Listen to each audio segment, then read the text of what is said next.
Doc Rivers threw some shots at CP3 in his last press conference, talking about the Clippers moving forward without Chris Paul. And Doc said that they're going to play with ball movement. And he goes on to say that that's what he always preaches, but CP3, his skill set, he needs the ball in his hands. So Doc is admitting that they changed the way that they played because of CP3.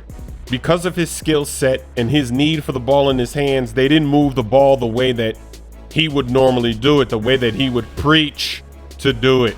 But Doc, he's got to be careful with his comments because they're not as good as they were before with CP3 leaving. Maybe the ball movement that we're going to see from them is going to be some lottery ball movement. Because the Western Conference got a lot better, a lot deeper, and the Clippers didn't really improve. I don't know, but what else is interesting is that JJ Redick, he left the Clippers to play for the 76ers, and he recently came out and said that it's messed up to say this, but there's no joy in how we play on the Clippers. And there's been lots of reports that the chemistry on the team is not very good. The players don't even like each other. There's beef with Austin Rivers because all the players are saying that he's getting favors from his dad and he's walking around the locker room like he's a big shot. There was a lot of dysfunction with this Clippers team. It wasn't just the injuries, it was the overall chemistry. Let me know what you think of this drama in the comment section. But now we got to talk about Derrick Rose.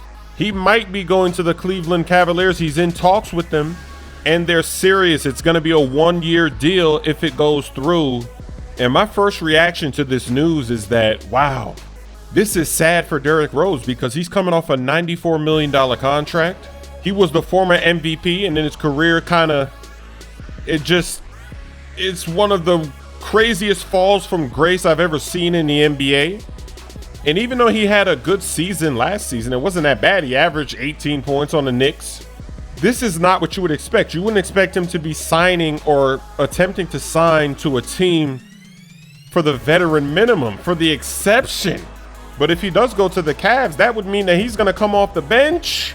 From MVP to coming off the bench, that is sad news. I don't think that Rose and Kyrie on the floor at the same time, I don't think that's a good idea. Maybe for most teams in the league, but not against the contenders like the Warriors. That doesn't help them at all. And really, when you think about it, even the MVP version of Derrick Rose doesn't help the Cavs beat the Warriors. The problem with their team is not the point guard position. It's Kevin Love, it's Tristan Thompson, it's the shooting guard position. It's not point guard. I don't think this is a good idea if it happens, but Cavs fans, let me know what you think in the comment section. If this is actually official, I'll make another video and I'll discuss in more detail why I don't think this is going to work. But I'm just sad that this is what it's come to for Derrick Rose. Going from a $95 million contract extension to playing for the minimum. What's that? He ain't ready for prime time, throwing a pick on the goal line. That 99 speed, you could really feel it. There was nobody there. Nobody was in sight. He was all alone by himself dancing into